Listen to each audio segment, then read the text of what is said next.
Hello there everyone. Today we're gonna do this. This is a feather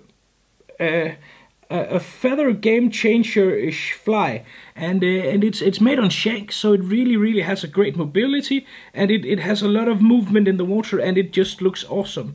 It's not that difficult if you take into account some of the different things I'm gonna show you in this video, but there is some details you have to pay attention to in order to get this right. So basically, let's get started. For this, we're going to use some dubbing, we're going to use some feathers, and then we're going to use some shanks. And basically, that's, well, that kind of covers it. So the first thing we need is a hook. I like this type of fly with the hook in the end, because if you have the hook all the way back, it will hook very great. So we start out with a hook, and basically just this is a Chemco 782. And I tie my tying thread to approximately halfway down the shank. Now the key thing, oh, you can't see anything. That can't be good. Sorry about that. Perfect, now it's better. The thing about this fly is the tapering is the most crucial and important thing. So you want something that is not too big for the tail. Then you want gradually larger and larger feathers to want the end of this fly to give it the same appearance and the same profile in the water as an actual fish. So I took a feather that was not the biggest but not the smallest, about midway on the saddle here. And what I use here is I use the Brahma, the whiting Brahma hen saddles, and this is a mottled. This is a tan, really cool color. You can, if you have a partridge, you can use a partridge feathers for this as well, and you can use, well, basically any type of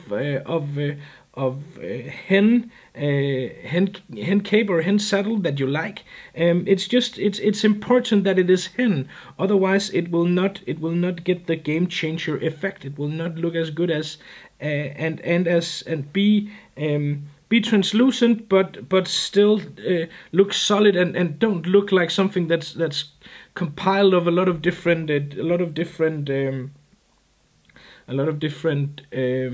sections. That's what we're going for. We need something that is a hackle that will mask that this is built from sections, but still be lively and have some natural look to it. In order, the Brahma here has some markings that looks really well. So for the first one here, we're just gonna take some dubbing, and this is a semi-seal dubbing. I have mixed this with some with the semi-seal, and the color here is chum fry. The semi-seal dubbing, if you haven't tried that, it's truly awesome dubbing. It's gonna be definitely already one of my favorites, and it's something I'm gonna use a lot in the future, and it's fast becoming my favorite dubbing. So I'm just doing a small bundle here like this, and then I'm gonna do my whip finish. I'm gonna pull out some of the dubbing here to make this to make the transition between the section of this articulated fly be more difficult to spot, to make it appear more as a whole.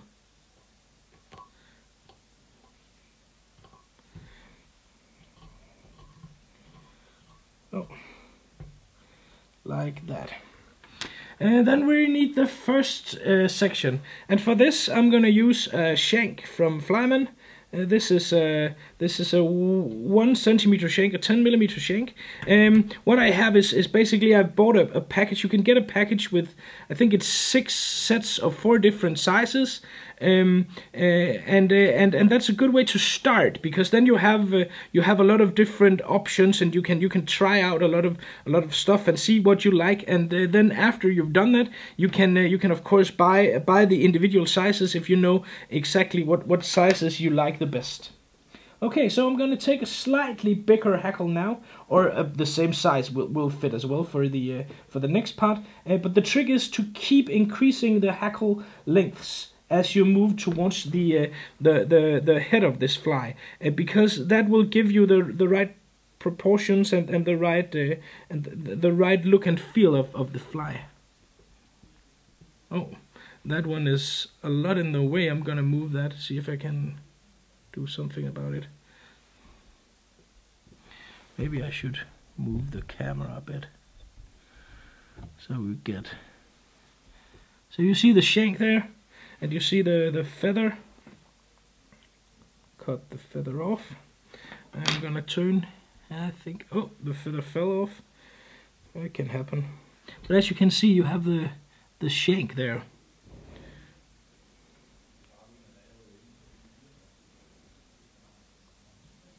Oh, I should have pulled off all the woolly part here. I'm gonna do that. But if you do that while you tie, then be careful not to break the feather. And basically just don't. It's not necessary to be very careful when you turn this, because we're gonna stack it up and back up the dubbing quite close to the hackle in order to make sure that it's dense enough to cover the section where the hook and this first shank meets up, like this. Cut off the stem, and then basically I'm going to try to hold everything back, and then I'm going to tie some tying thread on top of the hackle to force it down and to make sure that the section does not show. Then I'm going to take a bit more dubbing to cover up all of this, and again to make sure that everything looks nice and shaggy and alive-ish. I don't know if that's even a word. And make sure you tie all the way up to the eye here. I can add a bit more dubbing there just because.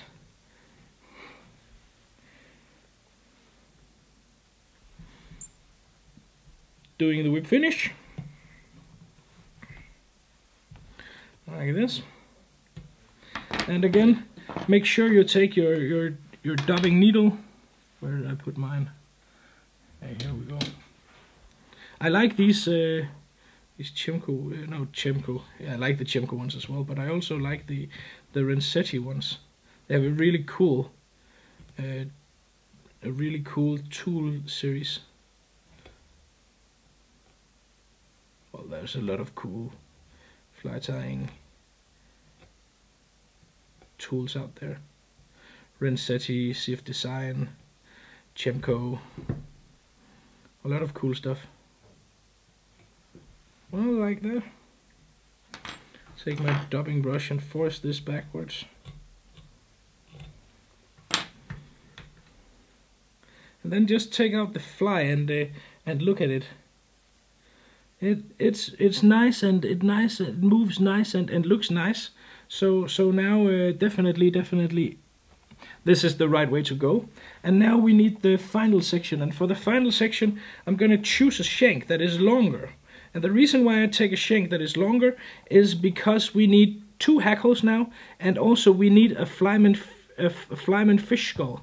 And we need that because that's a very simple and easy way to end this fly actually. So again, fasten the shank, and then take a hackle that is slightly bigger than before, or at least the same size. And then you want to have the really big one in the end. So pull off all the, we don't need that. We don't need to weigh this down because of the shanks and the hook. This will have enough weight to sink efficiently. And this is a cool way of doing a fly like this. You can of course change the size and mix up the dubbing and mix up the hackle whatever way you want. This is just some colors that I've messed around with that looks really awesome together. I haven't fished this fly yet. I just came up with this idea. So, but you know, a fly like this, I fished with the ragworm I did a couple of weeks back. That is based on the same kind of idea with the shanks here, and that fish is truly awesome. So I'm very certain that this one definitely will do the trick as well, both for sea trouts but also maybe for fishing in rivers and stuff like that. So basically there you have it. But because we have quite a lot of shank to fill now with dubbing, I'm gonna do this last section as a dubbing brush. So basically I do a dubbing loop like this, off to the side with that one, and then take the thread all the way up. And then I'm gonna fill the dubbing loop with dubbing, with semi-seal dub.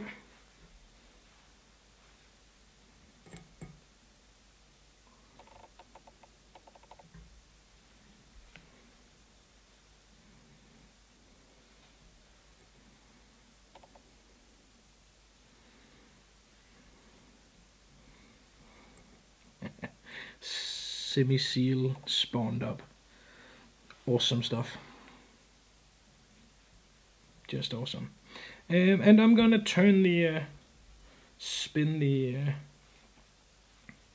dubbing like this. And it's okay. You want a fairly dense, fairly big body for this, because you want to make sure that this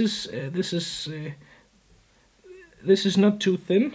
So maybe something along the lines of this looks fairly good. And when you look at this fly, I'm fairly convinced that when I'm gonna take this fishing for sea trout, of course this fly will probably often be mistaken for a ragworm. I'm fairly confident that that is gonna happen at least a few times out in the water. But you know, who cares? It looks good, and it's gonna fish even better. I'm very certain of that.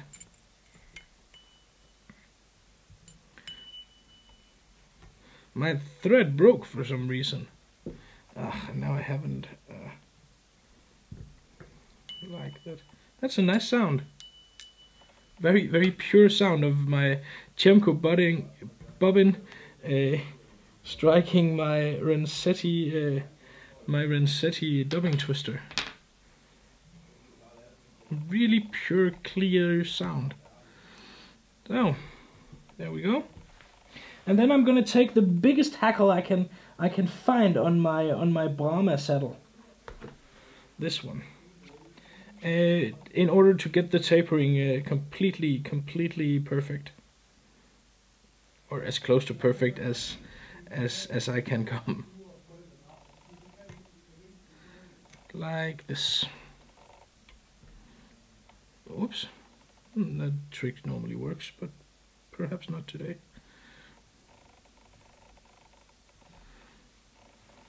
I'll turn the hackle.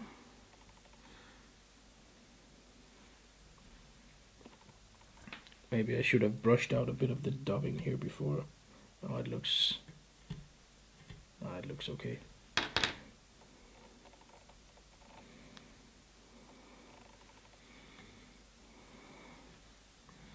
And don't mind if the hackle really sticks out, and because you have made the dubbing, the end of the dubbing too close to the eye.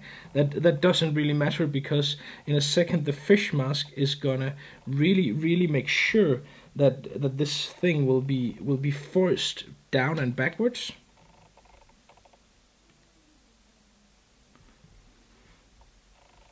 I mean, if you look at it now like this, it actually looks very cool as well.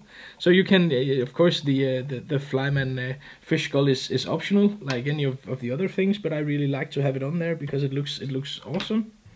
So basically, I do a whip finish, and you could apply some glue and stuff like that, but the fish skull is gonna protect the head here, and all the materials is gonna keep the head in place if you've built this correctly. So basically I just take, this is 3mm, and I think that size looks pretty good for this fly. Let's see if I can get it on there like that. Then I'm gonna take a 3mm eye, and this is gonna be a pearl one, pearl and blue and white, looks nice. And to ensure that the eye stays in place, I'm going to take a small amount of UV glue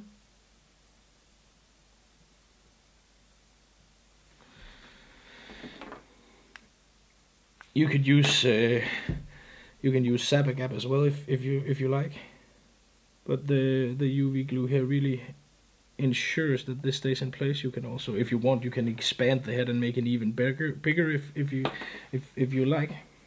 You can do all sorts of things.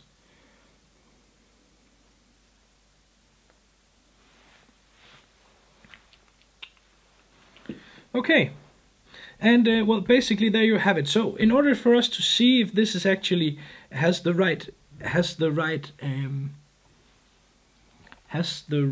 properties and proportions, we should take a look at it from here. And as you can see, it tapers very, very nicely. And I must say, I'm really pleased with how this turned out. This is an awesome way of tying baitfish. This is gonna be so lively in the water. It's gonna have a ton of movement. It didn't take up that many materials. It took a little time to make, but basically, well, that's it. It just took some time, and it really, this is gonna look so awesome in the water. So, all the materials used in this video are available at Nordic Anglers. Swing by the webshop. It's called nordicanglers.com. You can find a very big selection of all types of fly tying and fishing equipment in general. And if you haven't done so already, it would mean a lot to us if you would subscribe to the channel. Well, that's it for now. The feather game changer, really cool pattern. Hope you enjoyed the video, and good luck fishing.